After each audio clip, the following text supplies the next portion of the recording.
नमस्कार दोस्तों, आज हम शुरू करने जा रहे हैं हमारा चैप्टर 6 जो कि है kingdoms Kings and an early Republic.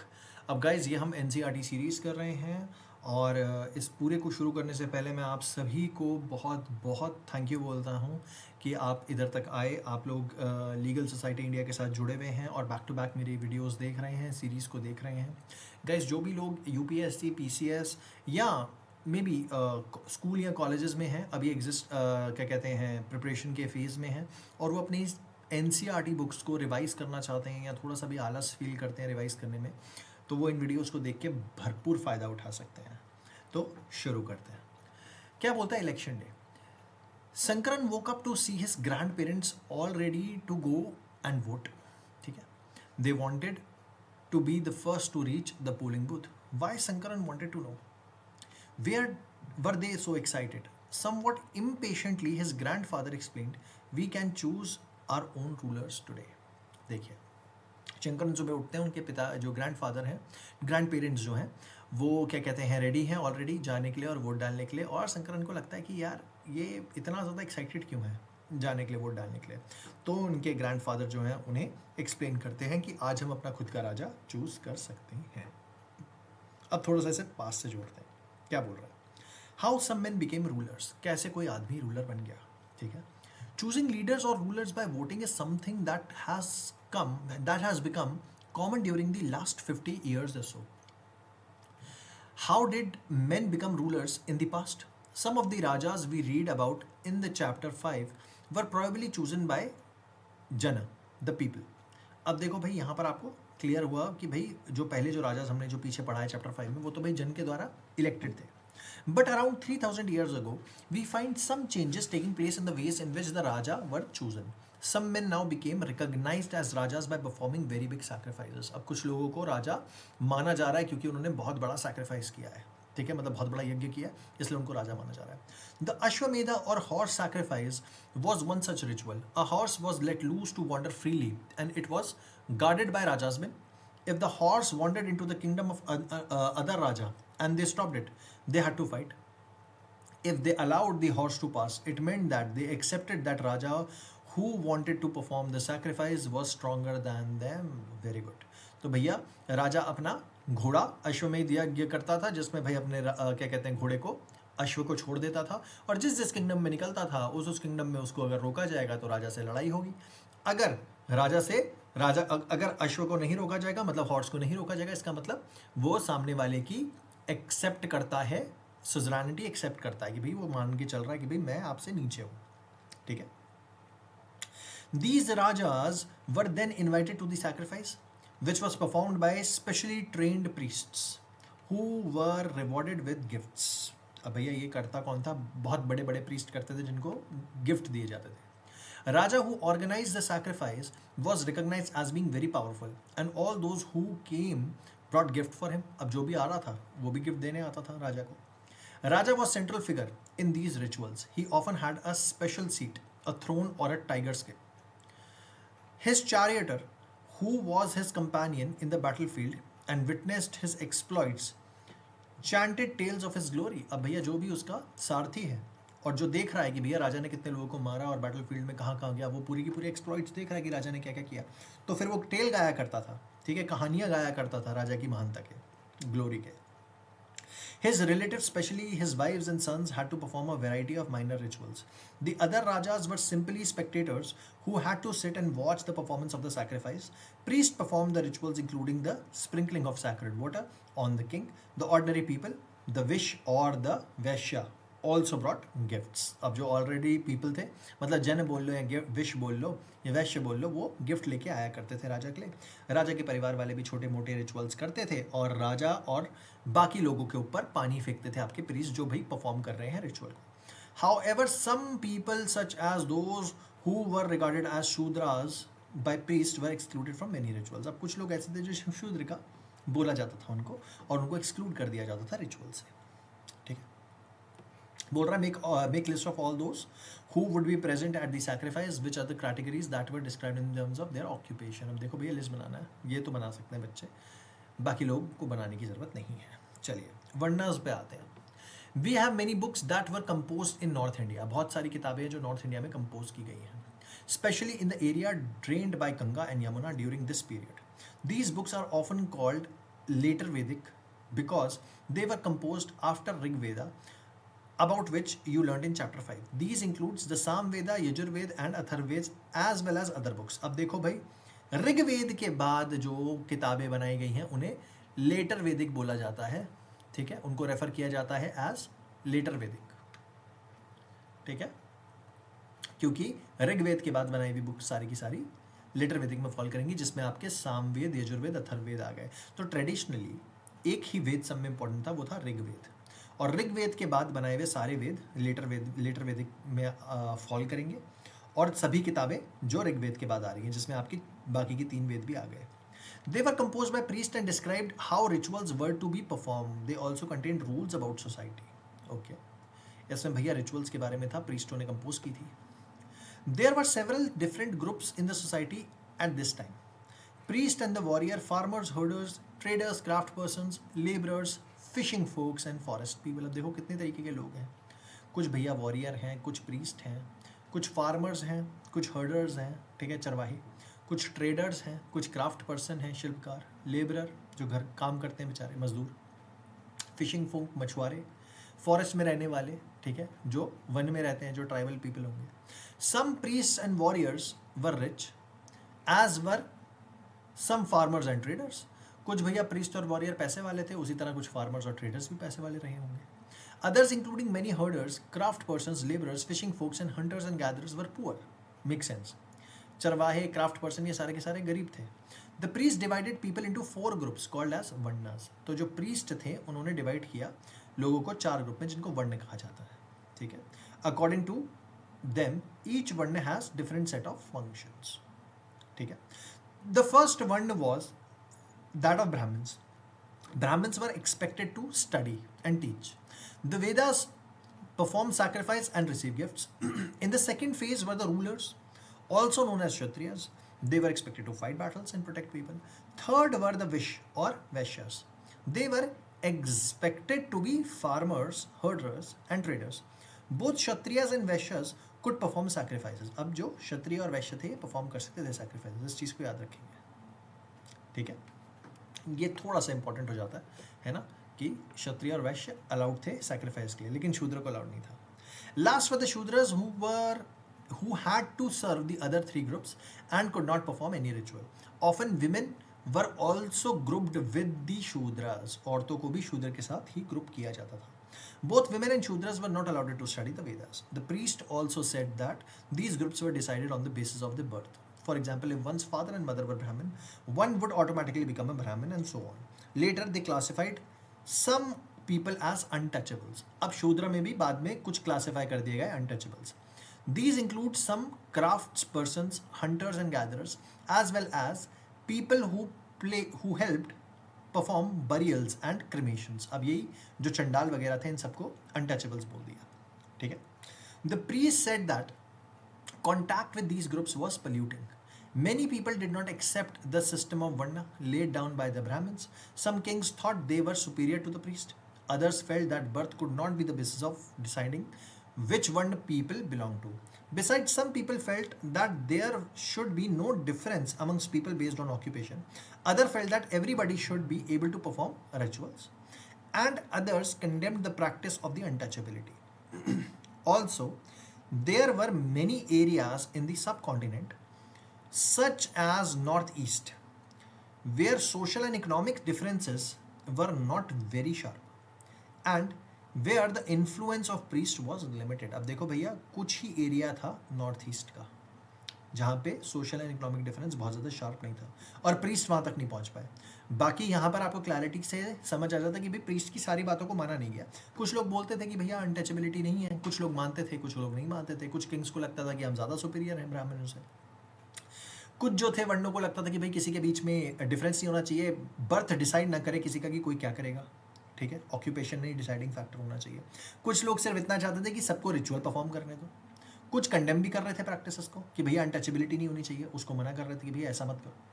अब नॉर्थ ईस्ट में सोशियो इकोनॉमिक डिफरेंसेस उतने नहीं फैले और प्रीस्ट का इन्फ्लुएंस उतना ज़्यादा नहीं आ पाया. अब ज़रा मैं नीचे एक आपको दिखा रहा हूँ, ये आपका है painted grey ware. Plates and bowls are the most common vessels made out of painted grey ware. अब पेंटेड ग्रेवेयर जो है वो क्या है, most common vessels made out of painted grey ware, तो यही है नीचे पेंटेड ग्रेवेयर। तो plates and bowls are the most common vessels. These are extremely fine to touch with a nice smooth surface. Very good, smooth surface था, nice smooth surface. Perhaps these were used on special occasions for important people and to serve special foods. तो painted grey ware के बारे में बता रखा है यहाँ पे। अब चलते हैं जनपदों के ऊपर। जनपदास क्या होते हैं? The Raja also performed these big sacrifices were now recognized as being Rajas of Janapadas rather than Janas. अब जो राजा जो थे, जो भैया ये सैक्रिफाइस को परफॉर्म कर रहे थे, इनको रिकॉग्नाइज किया गया एज राजा ऑफ जनपद। अब इनको जनपद का राजा माना गया, सिर्फ और सिर्फ जन का राजा नहीं। The word janapada literally means the land where jana set its foot. तो जनपद, पद मतलब आपका पैर, ठीक है। तो जहां पे जन ने अपना पैर रखा, ठीक है, पद चिन्ह रखे, तो आप कह देंगे वो हो गया जनपद। एंड सेटल्ड डाउन, यहाँ पे पैर रखा तो मतलब ऑब्वियसली सेटल डाउन के पॉइंट ऑफ व्यू से ही पैर रखा होगा ना वहाँ पे, जस्ट टू सेटल डाउन। सब important janapadas are shown in map 4 on page number 57। अभी नीचे वाले पेज पे मैप 4 पे आपके इंपॉर्टेंट जनपदास दे रखे हैं। अभी आते हैं जनपद भी देखते हैं कौन कौन से थे। Archaeologists have excavated a number of settlements in these janapads such as Purana Qila in Delhi, Hastinapur near Meerut and Atranjikhera near Etah. The last two are in the Uttar Pradesh. अब जो आपका हस्तिनापुर है जो मेरठ में है, और जो आपका अतरंजी खेड़ा है ये ईटा में है, ये आपका दोनों को दोनों उत्तर प्रदेश में। तो अतरंजी खेड़ा और हस्तिनापुर मेरठ वाला, ये दोनों के दोनों आपके आ गए उत्तर प्रदेश में। चलिए, they found that people lived in huts and kept cattle as well as other animals. इसमें क्या है कि लोग जो थे कैटल रखते थे, हट्स में रहते थे और एनिमल्स भी रखते थे। तो आर्कियोलॉजिस्ट ने एक्सकेवेशंस देखी हैं पुरानी सेटलमेंट में, नंबर ऑफ सेटलमेंट्स में इन दीज जनपद, ठीक है, एक्सकेवेशंस की सेटलमेंट्स में, ठीक है। और जो जनपदों में फॉल कर रहे थे, जैसे कि आपका पुराना किला नई दिल्ली, ठीक है, पुराना किला ना आपका दिल्ली में, वहाँ पे भैया इन्होंने एक्सकेवेशंस किए होंगे। हस्तिनापुर में किए मेरठ की साइड, अतरंजी खेड़ा में किए ईटा की साइड जो है।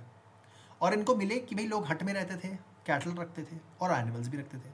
दे also grew a variety of crops, rice, wheat, barley, pulses, sugar cane, sesame and mustard. देखो भाई साहब, व्हीट और बार्ले मैं पिछले 5 चैप्टर में बोलता आ रहा हूँ लगातार, व्हीट और बार्ले, व्हीट और बार्ले, व्हीट और बार्ले। अब गेहूं भी थे, शुगर केन भी थे, गन्ना भी था, सीसम तो सीसम था और मस्टर्ड भी था, ठीक है, ये सब कुछ इनके पास होता था।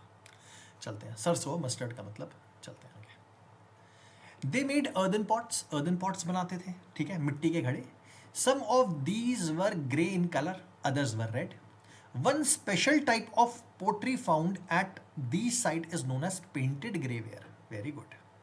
देखो भैया, अर्दन पॉट बनाते थे, some of these were grey in colour, कुछ जो पॉट थे वो ग्रे रंग के थे और कुछ लाल रंग के थे। और पेंटेड ग्रेवेयर एक टाइप का स्पेशल टाइप ऑफ पोटरी थी जो हमने ऊपर देख ली, ये आपका पेंटेड ग्रेवेयर है ना। As is obvious from the name, these grey pots had painted designs, usually simple lines and geometric patterns. Very nice. Geometric patterns होते थे, simple designs होते थे। अब महाजनपदों के बारे में देख रहे हैं। चलिए, कुछ इंपॉर्टेंट महाजनपद नीचे दे रखे हैं यार, अब इन इंपॉर्टेंट महाजनपदों को हम देख लेते हैं, ठीक है। वैसे तो टोटल मिला के महाजनपद हमें पता है कि 15 हुआ करते थे, जहाँ तक मेरी समझ है, पर यहाँ इंपॉर्टेंट महाजनपद में कौन कौन से आ रहे हैं। देखो भैया, गांधार, ठीक है, याद है गांधारी, गांधार यहाँ है। हस्तिनापुर, ठीक है, यहाँ पंचाल, ठीक है, पांचाली, पंचाल यहीं पड़ रहा है हस्तिनापुर के बगल में। पंचाल नरेश की पुत्री पांचाली है ना, तो ये हस्तिनापुर है, पंचाल है, कोसाला है, वैशाली यहाँ है, वज्जी इधर है, मगध इधर है, अंगराजकंड याद है, अंगा यहाँ है, ठीक है। राजगीर बिहार में ही पड़ता है, और राजगीर हम उससे याद रखते हैं, क्या नाम है, अजातशत्रु से। फिर कौशंबी है यहाँ पे, देख लो, गंगा वंगा के किनारे, यहाँ गंगा यमुना के बिल्कुल मर्ज होने से पहले कौशंबी यहाँ आ रहा है, ठीक है। फिर आप यहाँ देखो अवंती, फिर उज्जैन नीचे आ गया, अवंती। तो मेन क्या है आपके, गांधार जो तक्षशिला में पड़ रहा है, अफगानिस्तान की साइड है ना, तक्षशिला, यहाँ पे आचार्य चाणक्य का गढ़ था ना तक्षशिला, गांधार नरेश। अब यहाँ पे आपका आया गांधार जो इंपॉर्टेंट है। फिर आपका आ जाता है क्या कहते हैं पांचाल, ठीक है, ये कुरु है जो आपका हस्तिनापुर की साइड है कुरु। फिर आपका आ जाता है कौसाला, फिर ये आपका मगध, अंग, वज्जी और अवंती, ये इंपॉर्टेंट जनपद है, ठीक है। अब गाइस इन इंपॉर्टेंट जनपदों से आपको कम से कम ये पता चल गया कि आपसे कहाँ पूछा जा सकता है। तो आपको पता है उज्जैन में महाकाल का मंदिर है ना, मध्य प्रदेश में उज्जैन है, वहाँ महाकाल का मंदिर है, वहीं अवंती पड़ रहा है कहीं, है ना। मगध यहाँ राजगीर के बगल में पड़ रहा है, वहीं कहीं अंगा भी है, मगध के बगल में अंगा है, अंगा के ऊपर वज्जी है, वैशाली जो बिहार की कैपिटल हुआ करती थी वैशाली पहले, ये आपका वज्जी इधर पड़ रहा है। तो वज्जी, मगध और अंग एक साथ है, ये आप याद रख सकते हैं, ठीक है। कोसाला यहाँ है, कोसाला वैशाली के बगल में थोड़ा सा दूरी पे, पूरा का पूरा एरिया कोसाला का लग रहा है मुझे। फिर यहाँ पे आपका पांचाल आ गया, कोसाला के बगल में पांचाल है। फिर ऊपर कुरु आ गया और लेफ्ट में गांधार आ गया। तो अवंती, गांधार, कुरु, पांचाल, कोसाला, मगधा, अंगा और आपका वज्जी इंपॉर्टेंट जनपद हो गए। नीचे तो कोई नहीं है, नीचे कुछ नहीं है, नॉर्थ इंडिया में ही चल रहा है सब। चलिए अब वापस आगे बढ़ते हैं। बोलता है अबाउट 2500 ईयर्स अगो, अब 2500 साल पहले। देखो भाई साहब, जहां भी आपको डेट दिखे याद रख लीजिए, 2500 साल पहले की बात है। Some janapad became more important than others and were known as mahajanapad. उनको महाजनपद बोलते हैं। पहले तो जनपद बने और जनपद में कुछ महाजनपद बन गए। Most of these are shown on maps. Most mahajanapad had a capital city. Many of these were fortified. सही बात है, बहुत सारे जो थे वो फोर्टिफाइड थे, मतलब एक तरीके का किला टाइप था, चारों तरफ से क्या कहते हैं दीवारें थी। This means huge walls of wood, brick और stones were built around them, ठीक है।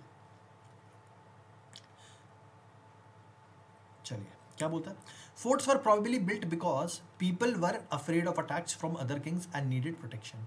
फोर्ट्स इसलिए बनाए जाते हैं क्योंकि भैया साफ सी बात है, लोगों को डर होता है अटैक किया जाएगा। कोई नई बात नहीं है, इसको पता नहीं क्यों अंडरलाइन कर रखा है यहाँ पे हमने, हटा देते हैं। It was also likely that some rulers wanted to show how rich and powerful they were by building really large, tall and impressive walls around their cities. कुछ रूलर जो थे वो ये भी दिखाना चाहते थे हम कितने ताकतवर है, शक्तिशाली हैं, तो भैया बड़ी बड़ी बिल्डिंग्स बनाओ। Also in this way the land and the people living inside the fortified area could be controlled more easily by the king. और साथ ही साथ जो भैया किले के अंदर, मतलब जो गढ़ की दीवारों के अंदर रह रहे हैं, उनको आराम से आप कंट्रोल भी कर सकते हो, बाहर कहाँ भागेगा। Building such huge walls required a great deal of planning. Thousands, if not lakhs of bricks or stones had to be prepared. This in turn meant enormous labor provided possibly by thousands of men, women and children, and resources had to be found for all this. अब साफ सी बात है भैया, इतनी बड़ी बड़ी दीवारें बनानी तो रिसोर्सेज भी तो चाहिए होंगे ना। तो यहाँ पे दिख रहा है आपको the fortification wall at Koshambi. This is a picture remains of the wall made of brick found near present day Allahabad, Uttar Pradesh. अब कोशाम्बी की बात हो रही है, present day Allahabad, Uttar Pradesh.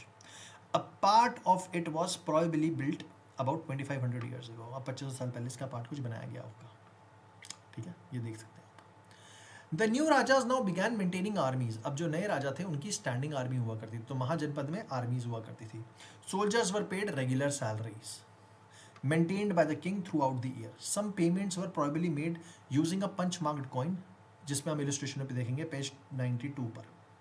You will read more about these coins in chapter 9. देखते हैं coin के बारे में चैप्टर 9 में देखेंगे।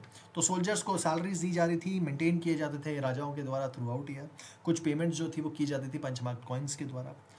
अब उसके बाद क्या बोल रहा है, list 2 ways in which rajas of mahajanapad were different from those mentioned in Rigveda. भैया आर्मीज हैं, सब में पहली बात तो ये है, सैलरीज दे रहे हैं, मेंटेन कर रहा है किंग, वॉल्स हैं, दीवारें हैं, तो टैक्सेस भी कलेक्ट करता होगा। ये तो हमें पता ही है कि राजा तो टैक्सेस कलेक्ट ही नहीं करते थे, ठीक है, कुछ करते ही नहीं थे, वो तो खाली बैठते थे, बस लूट करी और बांट दी।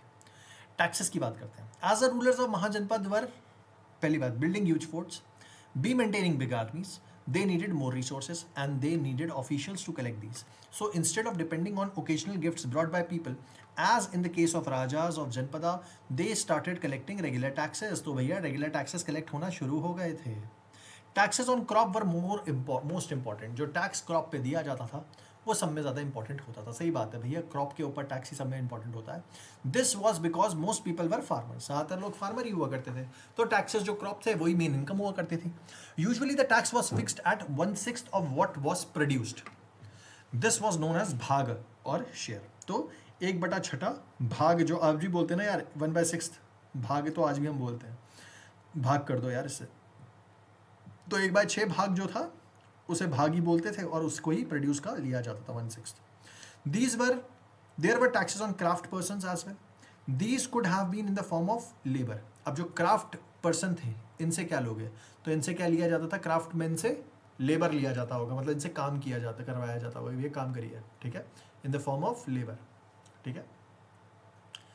ये बड़ा इंपॉर्टेंट हो गया कि इनसे क्या किया जाता है। फॉर एग्जाम्पल, अ वीवर और a smith may have had to work for a day every month for the king. सही बात है, जो ये जो आपके बुनने वाले हैं, वीवर हैं, स्मिथ हैं, ठीक है, जो भी हो, चाहे गोल्ड स्मिथ हो, लोहार है या सुनार है, जो भी है, वो भाई किंग के लिए काम करते होंगे। Herders were also expected to pay taxes in the form of animals and animal produce, तो एनिमल और एनिमल प्रोड्यूस के फॉर्म में टैक्सेस देते थे। There were also taxes on goods that were brought and sold through trade, taxes होते थे goods पर भी, ठीक है, make sense. Hunters and gatherers also had to provide forest produce to raja, तो फॉरेस्ट प्रोड्यूस भी देते थे हंटर और गैदरर्स कि भैया मैं ये पकड़ के लाया और ये राजा के लिए ये है, ठीक है। अच्छा, क्या what do you think would have been provided by hunters and gatherers, भी डिफरेंट डिफरेंट टाइप की चिड़ियाँ हैं, और क्या हो सकता है, बेरीज हो सकती हैं अलग अलग टाइप की, लकड़ी हो सकती है फॉरेस्ट प्रोड्यूस में, है ना। अब change in agriculture, there were 2 major changes in agriculture around this time. One was the growing use of iron ploughshare, अब आयरन प्लॉशेयर यूज हो रहा था। This meant that heavy clayey soil could be turned over better than wooden ploughshare. एक second, इसको भी मैं थोड़ा सा दोस्तों यहाँ से डिलीट कर देता हूँ ताकि आपको समझ आ जाए। तो 2 मेजर चेंजेस थे एग्रीकल्चर में। पहला था growing use of iron ploughshare, this meant that heavy clay soil could be turned over better than which was wooden plowshare, so that more grains could be produced. Second, people began transplanting paddy, अब लोग transplant करने लग गए थे paddy को, ठीक है। Paddy transplant क्या होता है कि पहले एक पर्टिकुलर जगह पे ना पैडी को रखा जाता है, धान को ना रखा जाता है, उसके बाद उसको निकाल कर ना दूसरी जगह बो दिया जाता है जब वो थोड़ा सा बड़ा हो जाता है। This meant that instead of scattering seeds on the ground from which plant would sprout, sampling were grown and then planted in the field. तो sampling को उगाया जाता था और plant किया जाता था field में. This led to increased production as many more plants survived. However, it was back breaking work. पर कमर तोड़ काम था भैया, कमर टूट जाती होगी। Generally, slave men and women, das and dasis, and landless agricultural laborers, जिसे हम कम्मा कराज कहते हैं, कम्मा काराज, ठीक है, kammakaras had to do this work. तो लैंडलेस एग्रीकल्चर लेबर्स जिनको हम कम्मा काराज कह रहे हैं, और दास और दासी करते थे। तो देखो भैया, लैंडलेस एग्रीकल्चरल लेबरर का जो ये वर्ड है ना, कम्मा काराज, ये आपके यूपीएससी में अगर पूछ लिया तो शायद ही किसी को पता होगा कि इनको बोलते क्या थे। वो who were kammakaras during the era of mahajanapadas. तो आप बहुत ही मुश्किल है कि आप एग्रीकल्चरल वर्कर बोल पाएंगे, ठीक है, याद रखिएगा। अच्छा, can you think Y king would encourage these changes? I don't know, इसके ऊपर सोचा जा सकता है, तो सोचिए। अ क्लोजर लुक, अब देखते हैं मगध का क्लोजर लुक क्या है। Find Magadha on map 4, page 57 में मगध देखिए। देखिए भाई, मगध मैंने आपको पहले ही दिखाया था, अब पेज 54 पे बोल रहा है मगध, ठीक है, पेज 57 सॉरी, हम 60 पे हैं, 3 पेज ऊपर ही है। आइए मगध देख लेते हैं। ये रहा साहब आपका मगध, ये मगध एरिया है, ठीक है। तो मगध बहुत बड़ा एम्पायर हुआ करता था अपने टाइम पे, सब में इंपॉर्टेंट एम्पायर मगध ही था। तो क्या बोल रहा है, आइए, कहता है find Magadh on map 4 page 57। Magadha became the most important mahajanapad in about 200 years. सब में ज़्यादा इंपॉर्टेंट महाजनपद बन गया था 200 साल के अंदर अंदर, ठीक है, 200 साल के अंदर अंदर। Many rivers such as the Ganga, Son flowed through Magadha. This was important for transport, water supplies and making the land fertile. अब देखो भैया, सोन नदी है और गंगा नदी तो जा ही रही थी मगध से, ठीक है, तो जिस वजह से क्या हो रहा था, ट्रांसपोर्ट आराम से हो रहा होगा, वाटर सप्लाईज काफ़ी अच्छी रही होंगी और लैंड फर्टाइल रहा होगा। Part of Magadha was forested, कुछ पार्ट जो था मगध का उसमें फॉरेस्ट भी था। Elephants which lived in the forest could be captured and trained for the army, very good. जो एलिफेंट्स थे फॉरेस्ट में उनको भी पकड़ो और ट्रेन करो आर्मी के लिए। Forest also provided food, also provides wood for building houses, सही बात है, फॉरेस्ट जो है वो वुड भी प्रोवाइड करेगा, कार्ट एंड चैरियट्स के लिए भी प्रोवाइड करेगा। Besides, there were iron ores mines in the region that could be tapped to make strong tools and weapons. साथ ही साथ क्या था, आयरन ओर भी थे, माइंस भी थी। तो साफ सी बात है, फॉरेस्ट थे तो वुड था, ठीक है, याद रखेंगे। एलिफेंट्स थे क्योंकि फॉरेस्टेड था, यहाँ पे टर्म है फॉरेस्टेड, तो elephant could be captured. Iron ores थी तो टूल्स, स्ट्रॉन्ग टूल्स बन सकते हैं और वेपन्स बन सकते हैं, ठीक है। अब इसको यहाँ से डिलीट करते हैं, इसको भी यहाँ से एक बार डिलीट करते हैं। ये पुराना मेरा अंडरलाइंड है इसलिए मैं इन सबको डिलीट करता चल रहा हूँ, यहाँ से इसे भी डिलीट कर देते हैं। सारा का सारा deletion is very important here. चलिए आइए, बोलता है Magadha had two very powerful rulers, बहुत पावरफुल रूलर्स से दो, एक तो था आपका बिंबिसार और दूसरा था अजातशत्रु। तो बिंबिसार कौन था, पहला रूलर मगध का, बिंबिसार से ही शुरुआत होता है, हिरण्यक डायनेस्टी का, और दूसरा अजातशत्रु उनका पुत्र, who used all possible means to conquer other janapada. इन दोनों ने, बाप बेटों ने पूरी कोशिश करी कि भाई जनपदों को बाकी कैसे हड़पा जाए। Mahapadmananda was another important ruler. अब भाई दूसरा रूलर इंपॉर्टेंट आ जाता है Mahapadmananda. He extended his control up to the north west part of the subcontinent. इसने नॉर्थ वेस्ट तक पहुंच गया था सब कॉन्टिनेंट के, ठीक है, मतलब अफगानिस्तान तक भी पहुंच गया होगा। राजगीर, प्रेजेंट डे राजगीर, तो Rajgriha present day Rajgir in Bihar was capital of Magadha for several years. तो जो आपका राजगीर एरिया था जिसे राजगृह कहा जाता था उस टाइम पर, वो बिहार का कैपिटल हुआ करता था, जो बिहार में एग्जिस्ट करता है वो मगध का कैपिटल हुआ करता था, बहुत सालों तक रहा। Later the capital was shifted to Pataliputra, present day Patna, तो बाद में शिफ्ट हो गई पाटलिपुत्रा में। More than 2300 years ago a ruler named Alexander, तो 2300 साल पहले एक रूलर था अलेक्जेंडर ने, 2300 साल पहले 2300 years ago, who lived in Macedonia in Europe, wanted to become the world conqueror. इसको वर्ल्ड कॉन्करर बनना था, मैसेडोनिया में रहता था। Of course he didn't conquer the world but did conquer parts of Egypt and West Asia. तो पूरा world तो conquer नहीं कर पाया लेकिन इजिप्ट और वेस्ट एशिया को कॉन्कर कर लिया था। And came to Indian subcontinent reaching up to the bank of Beas river. तो भैया ब्यास हमने देखी है इंडस की वन ऑफ दी, क्या कहते हैं, ट्रिब्यूटरी है, ठीक है। तो भाई सब में पहले पड़ती है झेलम, फिर पड़ती है चेनाब, फिर पड़ेगी क्या कहते हैं रावी, फिर पड़ेगी ब्यास और फिर पड़ेगी सतलुज। तो ब्यास के बाद सतलुज नीचे आती है, तो ये बिल्कुल लाइन में मैंने आपको बता दिया।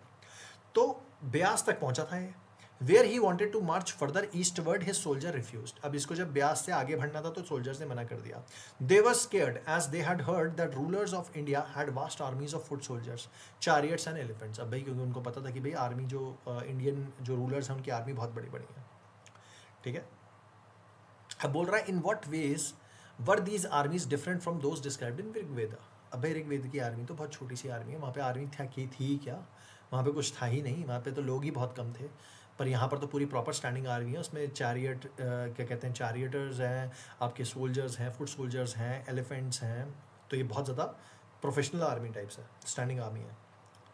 कहता है क्लोजर लुक टू वज्जी। अब हमने मगध देख लिया, मगध के बाद इंपॉर्टेंट जनपद आता है आपका वज्जी। देखो खुद ही इंपॉर्टेंट बता रहा है आपको, यहाँ देखो क्या लिखा है, गण is used for the group that has many member, ठीक है। तो गण का मतलब होता है, गण मतलब मेनी मेंबर्स, और जो आपका संघ होता है मीन्स ऑर्गेनाइजेशन और association.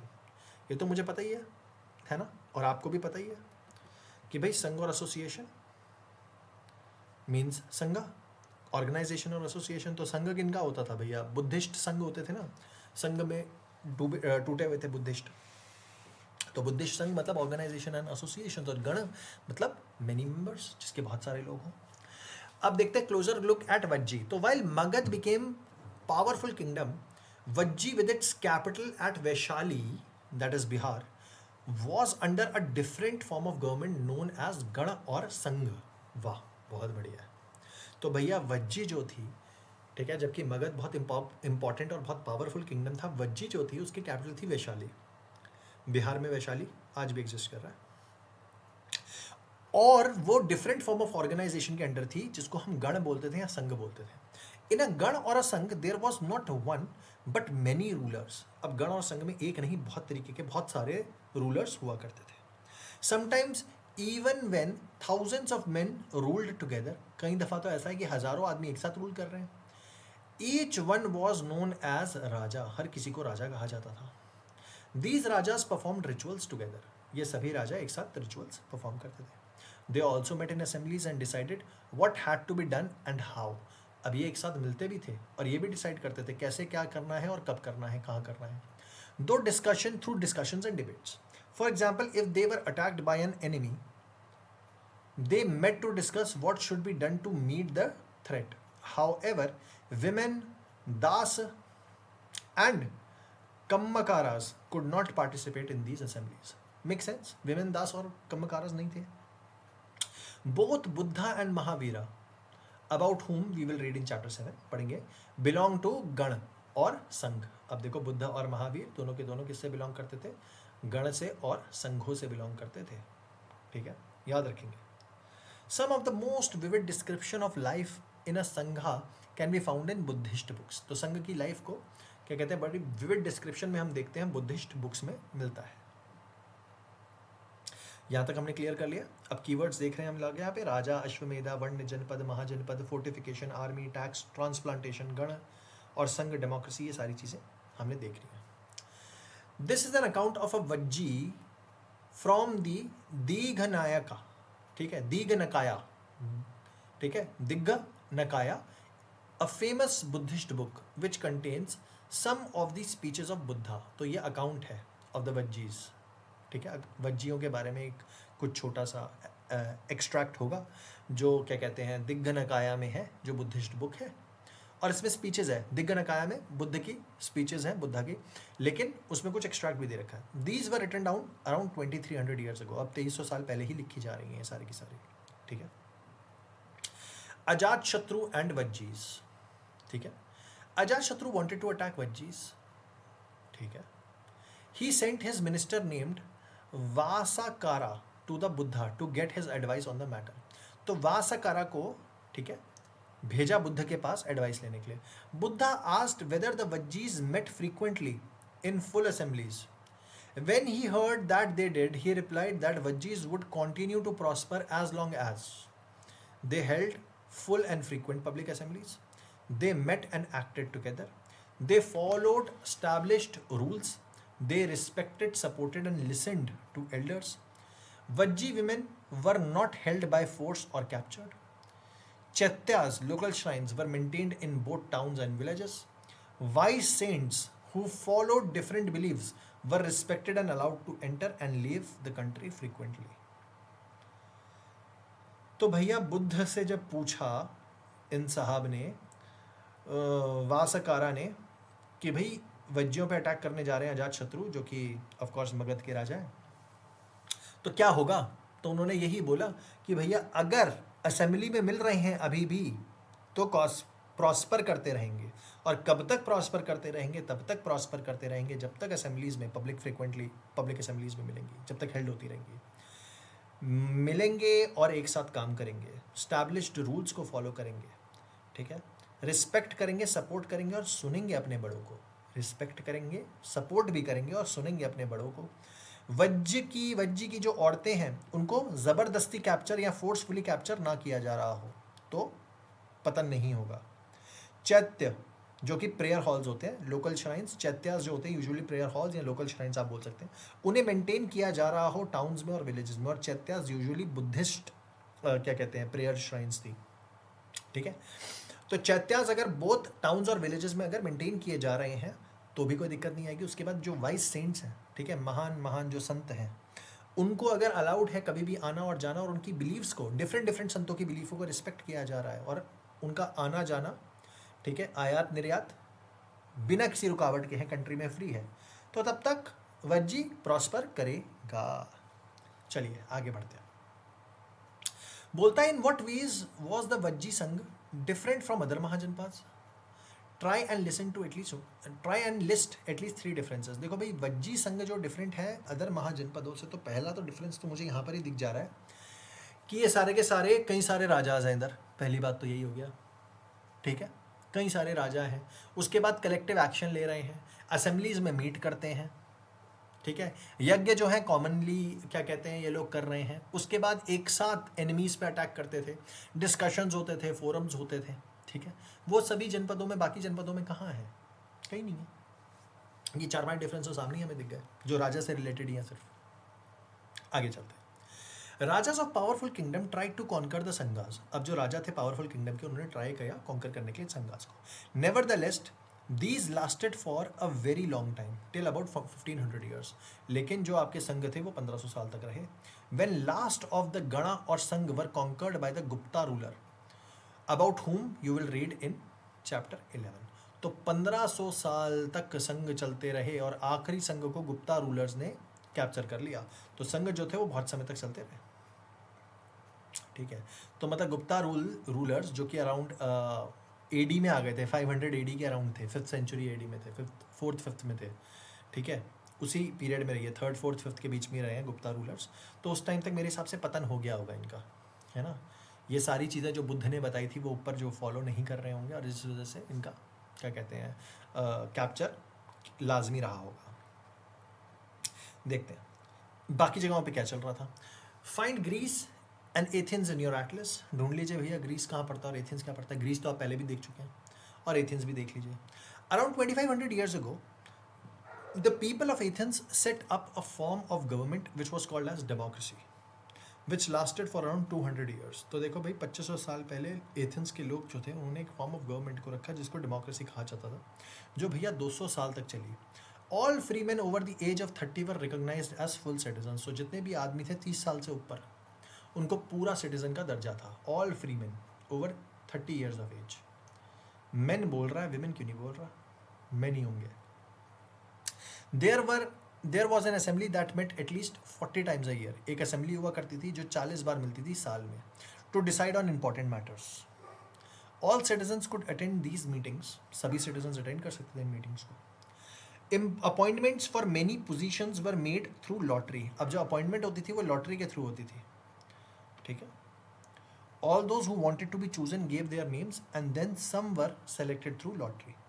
Citizens were expected to serve in the army and navy. Citizens को आर्मी और नेवी में रहना पड़ता था। However women were not considered citizens. मतलब विमेन तो थी ही नहीं।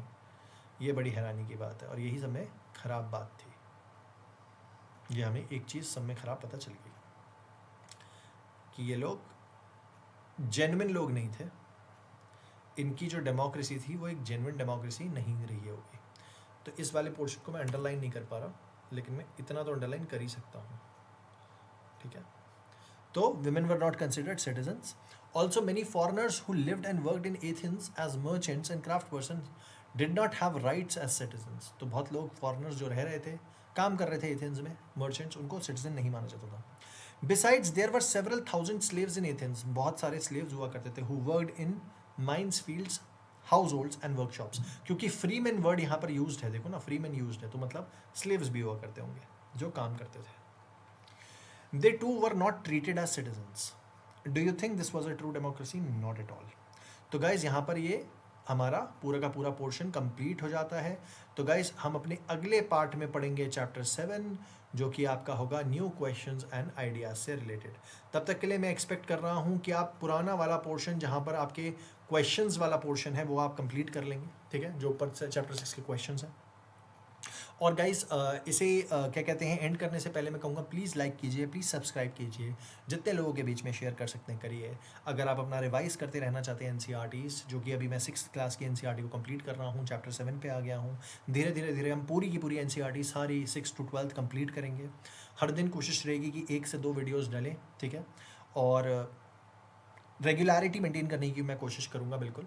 और धीरे धीरे हम अपना पोर्शन पूरा का पूरा कंप्लीट कर लेंगे। In the meantime, do like and subscribe, and thank you so much for listening to me, guys. Thank you so much.